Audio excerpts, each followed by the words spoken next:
podcast. I'm Molly, and this is Nathan, who is not a great parent. Not a great parent. And proud of it. Yeah, very proud of it. I think now that we're through our first, series or season, and we've done a handful of mini episodes, I feel like we can just confidently now say we're not great parents. I mean, I maybe could have said that from the beginning. Yeah. But not in the context by which we are referring to it, true. right? I probably would have said, well, I'm not winning any Parent of the Year awards. Yes. But like we talk about at the beginning of every episode, the name of our podcast is very intentional. Yes. We don't want to be great parents. We want to be parents who seek God's kingdom first, teach our children to seek God's kingdom first, and that we do everything to teach our children to live in the goodness of God. Yes. And so we want to be good parents according to Good parents. Yes. So some days I think we're getting it right. What about you?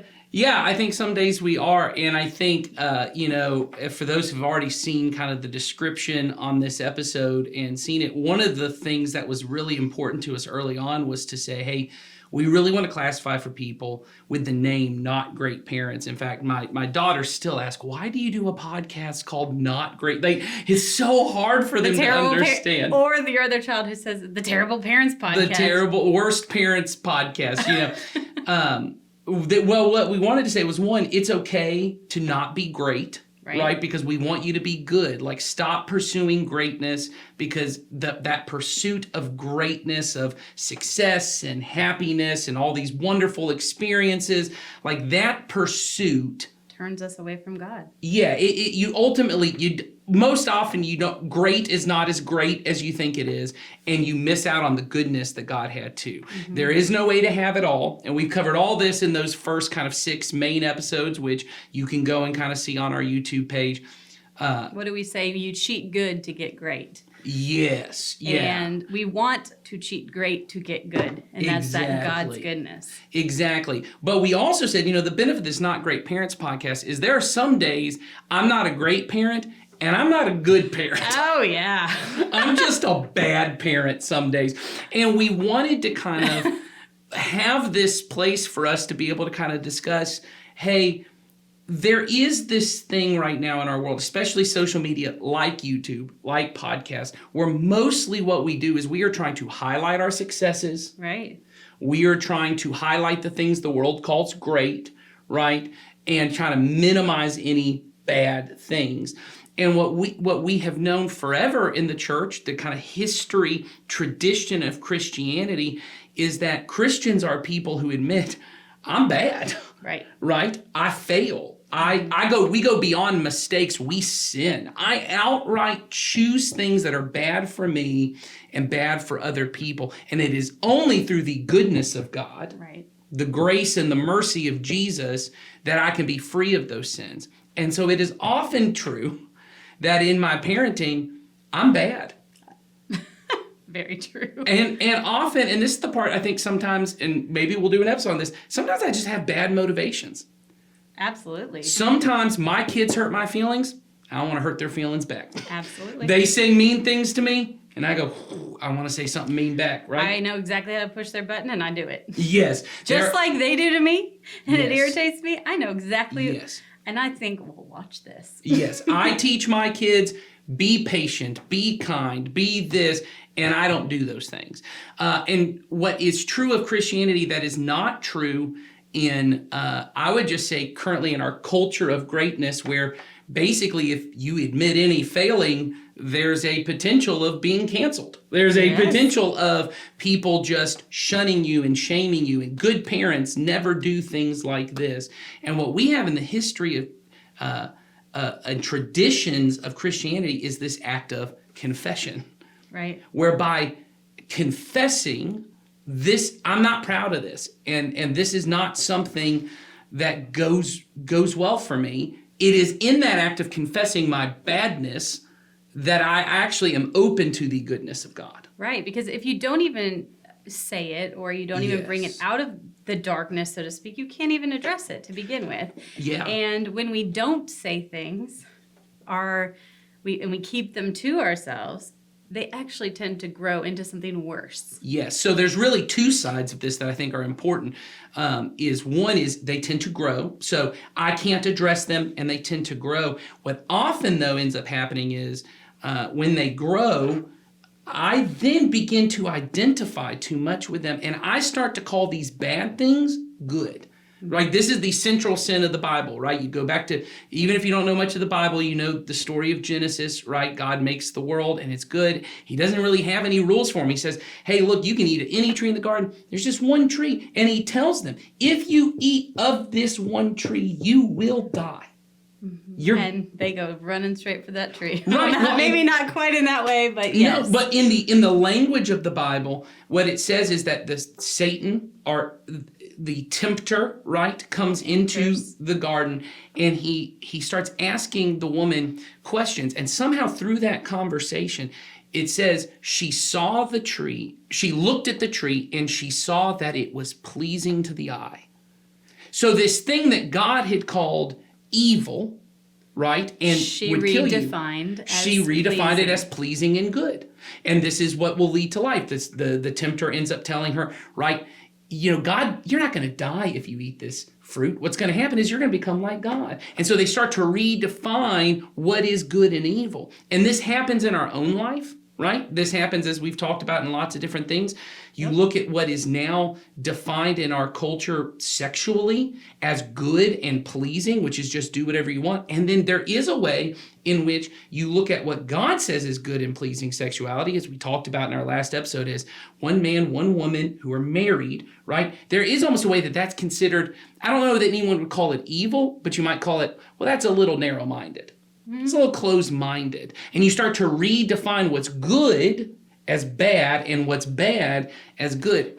You can do that in so many areas. Oh, and yes. we, like you said, we've talked about making it with money. You can say, Yes. hey, you know, maybe I'm in debt over here, but we're still making our bills Yes. every month, or whatever it might be. Yes. And we've defined that as it's okay, Yes. even though God has clearly outlined something different in the Bible. Well, and there is a way in which now, and I just watched a TikTok of it the other day of a person who was going into, and they were kind of talking about financial advisors like Dave Ramsey, and they said they said he is giving bad advice by saying debt is a bad thing. There's a way to use your debt, and I know within financial wisdom there's a way to borrow money and then invest it somewhere. And that is true. There is a way. Sure. But what was God's way? Yes, and they end up taking it and saying, and so he looked at it and said, this idea of you should not be owing money to as many people as possible.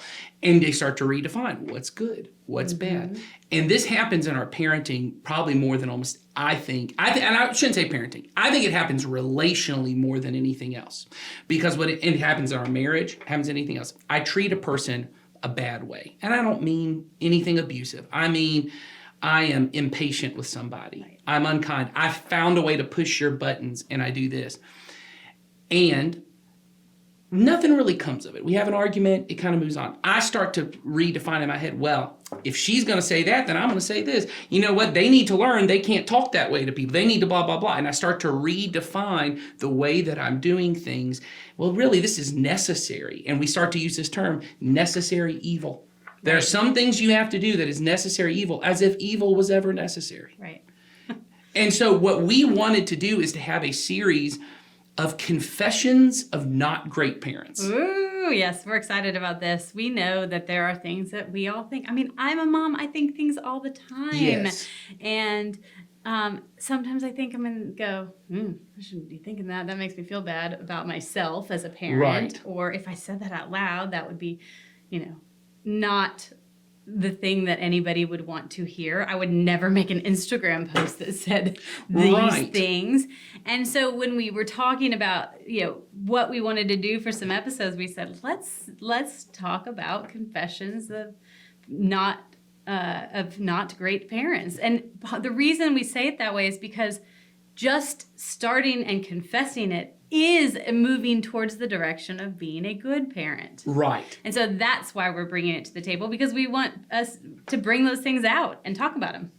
And I think there is a way in which some of these things we're going to talk about, it allows us to do two things. It allows us to do the thing we've already said of, sometimes I'm just a bad parent and I want to confess that so that we can address it and say, okay, what can we do better instead? Right. What does God's goodness look like? Sometimes we're going to confess things that look on the outside to a world of greatness, no great parent would ever say this, but good parents would. Right. And it's a place for us to, once again, because there are two sides of what confession is in the once again in the Christian faith, I think in the English language as well. But one confession is things that I have done that are wrong that I need to confess. There's another form of confessing, which is to confess what I believe, right? You tend to refer to in churches that are a little more creedal, that do the Apostles' Creed, you call that confessing your belief.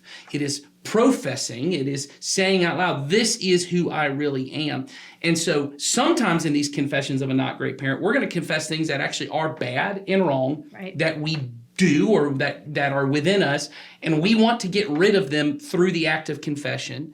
Sometimes we're going to confess things that to the outside world seem crazy or seem not great. And we may very well validate that those are actually good things. Those are good things. And so you're not going to be able to just look at the title of the episode Absolutely and not. be able to say, is that a good or a bad or a great?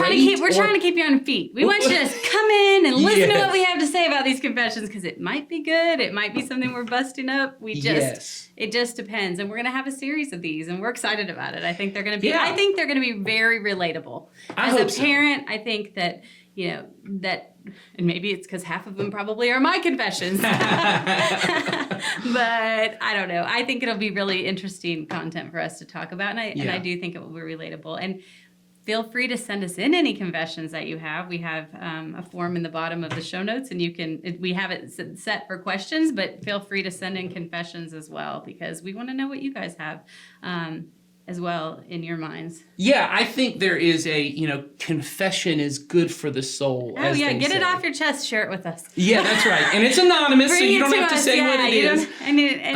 You just send it But in. just things that you look at in your own life, and maybe these are the things that when you're hanging out with another group of moms or another group of dads, or just, you're at a party and someone starts talking about something in their life or that goes on in their home, and you think, oh man, we don't do that. Like, we don't do that. And is that wrong that I don't do that? Is that okay? You don't even have to sit in a question. Just confess, like, I don't do X, Y, and Z, or we do X, Y, and Z, and I feel like this makes me not a great parent.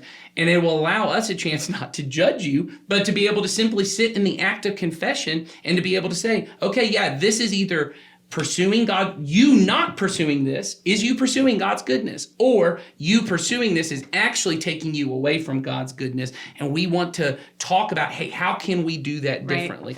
All right, well, let me set up the first one for us here. Yeah. So, we all use most of us use social media and have friends and things like that. And most social media for parents often is their children. Yes. And you might see something that's posted that has pictures of your whole family and says, my whole world in one photo. Oh, yes, yeah. Here we are, my whole In world. like a pumpkin patch. Yes. Or like they're apple picking. Exactly, right? So I'm just setting the stage for you guys, I get you. we're all here for it. So we've got my whole world in one photo. My whole world is right here, wrapped up in my family, but wrapped up in my kids. Yeah, often. Because every post after this is an activity my kid's doing or some accomplishment at school. And so I look and go, she's right. Her whole world is that. And then I say, but my whole world isn't my kids. Yes. And I all of a sudden feel guilty. Yes. Because I didn't post a picture of my family saying my whole world in one photo. Right. And, 80 pictures of my kids. And I'm not thinking about what they're doing all day long. And I've got one at camp this week, and I'm like forcing myself to send him bunk notes. What is a bunk note? It's like an email system. You can send them notes that they get every day at camp. So, right. So they And don't the do truth mail is, anymore? They do, but the mail's so slow that you have to do it in advance. So this is for all the parents like me that don't send it a week in advance. And they get to charge you for it. So Okay. And that's good. My husband bought this bundle of them, and I'm like, I don't even have that many things to say to my child this week. I mean, if he was 8 Cheerios. the other day I told him the news. I said, "Oh, this sports team, this happened." Because, but my point is, I love my children. Yes. I certainly, if he was in my house, I would be talking to him. But my world seems fine when my kids are not Yes. right here with me, or I'm not Yes. thinking about them all the time, or I've never thought my whole world in one photo, and I kind of feel guilty sometimes. Yes.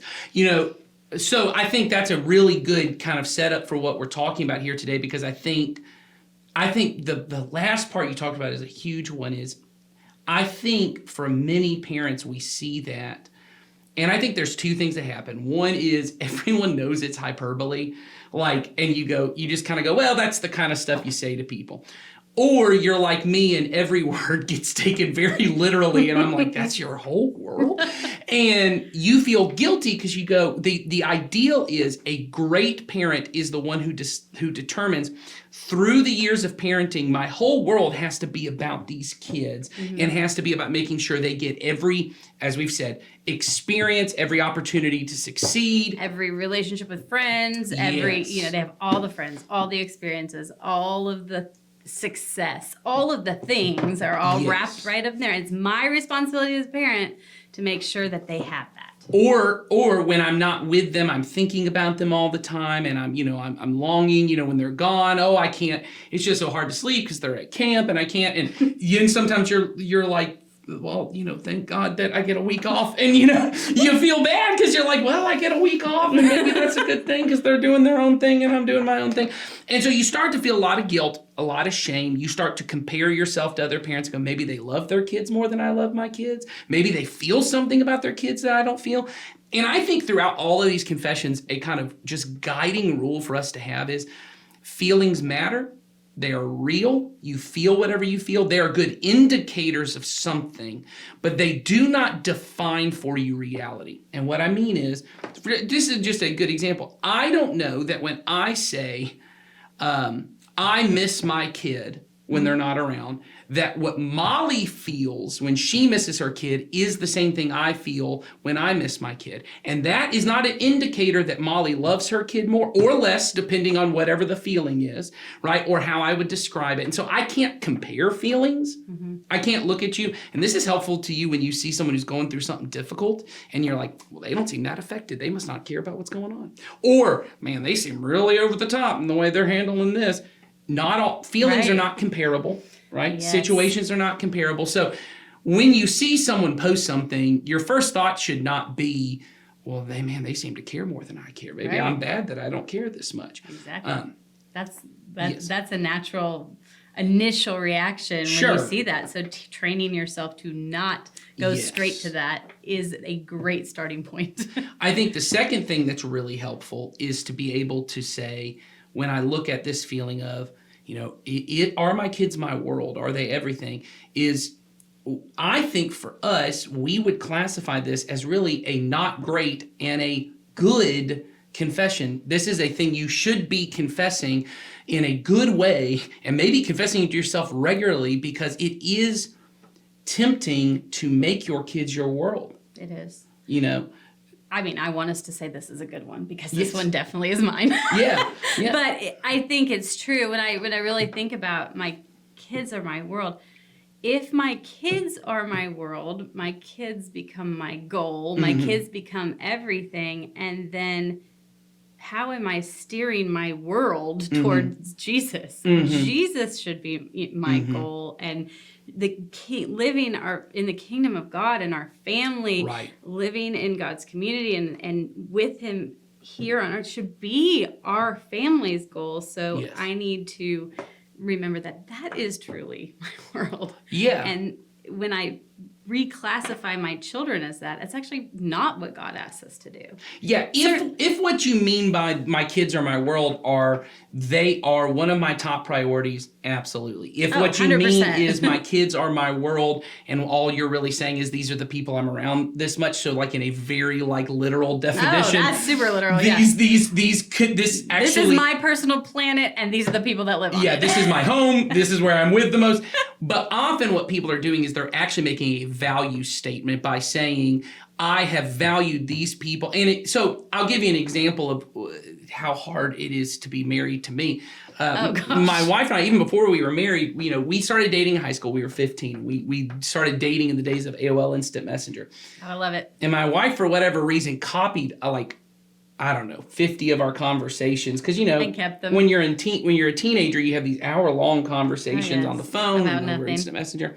And we have these, when she found one a while back, where even at 15, you know how it is when teenagers, when you're dating, you're like, you're my world. I love you more than anything else in this world. If you left me, I would die. My I would blah, heart blah, blah. is not complete unless Yes. I'm near you. And so my wife said to me when we were dating, how would you feel if we weren't together anymore? And I said, Did you say something like fine? I'd probably be sad for a little bit, but honestly, I'd probably get over it.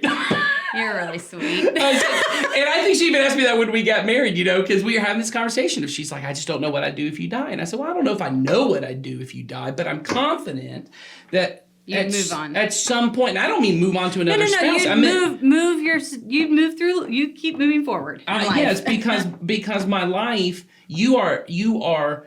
For my wife, she is the central, human relationship in my life. Mm-hmm. But I know that my life is more valuable than me being a husband and me being a father. Mm-hmm. And obviously, there's a lot of emotion within my relationships with my kids. But as you said, our goal, and we spent 6 episodes kind of really just covering this one idea, and so I think it's a good place for us to start is, if the goal of life is to seek first God's kingdom and His goodness, that is not just something I teach my kids. That is something I have to practice. Absolutely. And so we did a whole episode about I think we did 2 episodes on priorities. We did. That in parenting, my first priority, my world, is God and His kingdom. My relationship with Him, my relationship with other believers in the church. Like, that's my top priority, is that my goal is to be a person who lives with God and lives in His community. And then for me, because I'm married, you because you're married, that second priority is really my spouse. Because if my kids are my entire world, my world will end when they turn 18 and move out. I'm not even talking about some tragedy. I'm talking about them going to college or getting married or going into the army or whatever. Lives that we want them to becoming live. adults. And I've seen lots of empty nesters who it is as if their world ended. Mm-hmm. Because their kids have moved away and they see their kids on holidays, and it's like those holidays become the world. Because that's the time that my kids are around. And so it's really important. Once again, this is a good confession. It's more of a profession of a not great parent, right? Which is to say, my kids are not my world, God is, and my kids are a gift. Right. My kids are a precious gift that God has given to me. My wife is a precious gift that has been given to me, and I believe by God. I believe God was active in all of that. And I believe God was active in our dating. I believe God was active when we decided to have kids, when we decided to adopt, that God's a part of that. And so God has given me these precious gifts, and they are gifts to be enjoyed. They are gifts to be stewarded well. I have a responsibility to my wife, to my kids. And so I should take that seriously. And during the years of parenting, at the various stages, that does require more intentionality, more time, more effort. Yes. And we definitely talked about that in some of our previous episodes about how age and where our children are at. It does impact how much input we have, so to speak, in those time frames.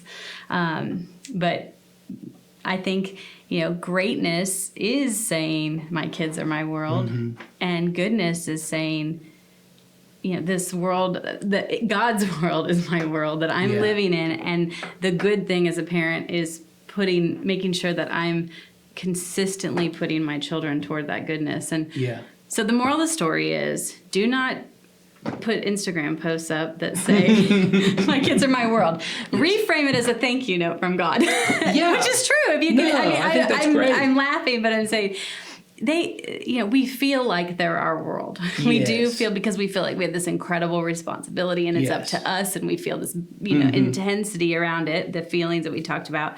But really, when you're looking at those pictures and you're seeing that, it really is a great opportunity to say, thank you, God, for gifting me Yes. with these children Yes. and reminding me that I have a responsibility Yes.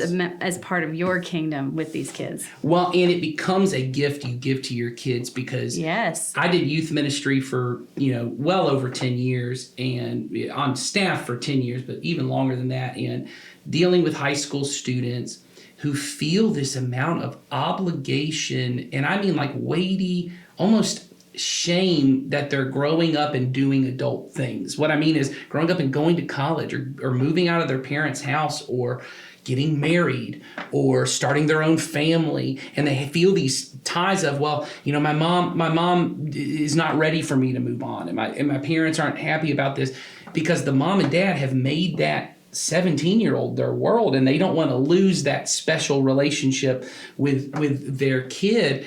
And a gift you can give to them is to say, you're not my world. Mm-hmm. You are a precious gift in my world, and I'm going to love and serve you no matter what you do for me. But my world keeps moving on, and I have things that I'm invested in. Yes. I have, and if you really do have a heart for children, that's why I always try to encourage empty nesters, get involved in our children's ministry. Come see me. Yeah, get involved. Start building into other kids. Yes. That you can say, hey, I have a heart for this. But for your own kids to be able to say, hey, I am here for you, not to get something from you. Right. Because you're not my world. You're just an important part of my world. And I love you. And the best way I can show you love is this way. And letting you separate. I remember I said this. I don't think we've said this on camera, but I say this a lot of, I tell all people when they're getting married, marriage is just you dying a little bit every day. And it's really two individuals dying. In the best of ways. Yes. And sometimes in really painful ways and really hurtful ways. It's you dying to yourself so you can become one flesh, as the Bible says, one flesh.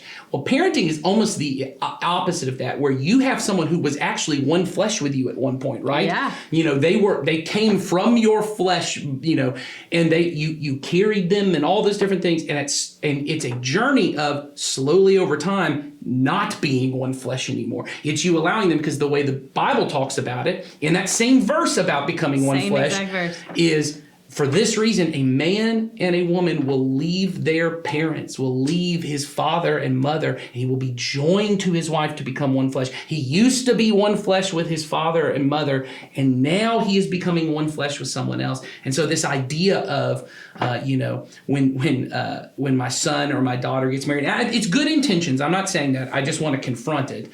Saying, oh, now I gained a daughter or I gained a son. My family has gained another member. The difficult part of that is you actually lost a member. Right. Because they went to start their own family, right? And you are now the extended family. Yep.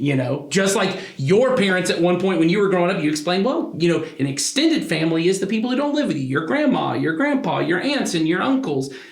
The family as a whole grows, but your family actually shrinks with every marriage, and they start their own family. That is possible when you realize my kids are not my world, because every time marriage should be, when your kids are getting married, if obviously I know there's lots of complicated things, but if it's done well, if this is a person, if these are people, they're both believers and they're, it's a God-honoring thing, it should be a moment of celebration, but that requires you beforehand to grieve it a little bit. Oh, yeah. But you should not be grieving on the wedding day. Those tears should be tears of joy. Grieve at the appropriate time. Yes. But that's why getting in check early on, them not being your world, will help you on that wedding day to grieve it appropriately. But it will, if you don't see them as your world, then that won't feel like a loss. That will feel like I raised them in the goodness of God, and now, even though it hurts, this is the time where they're going to go and start their own family,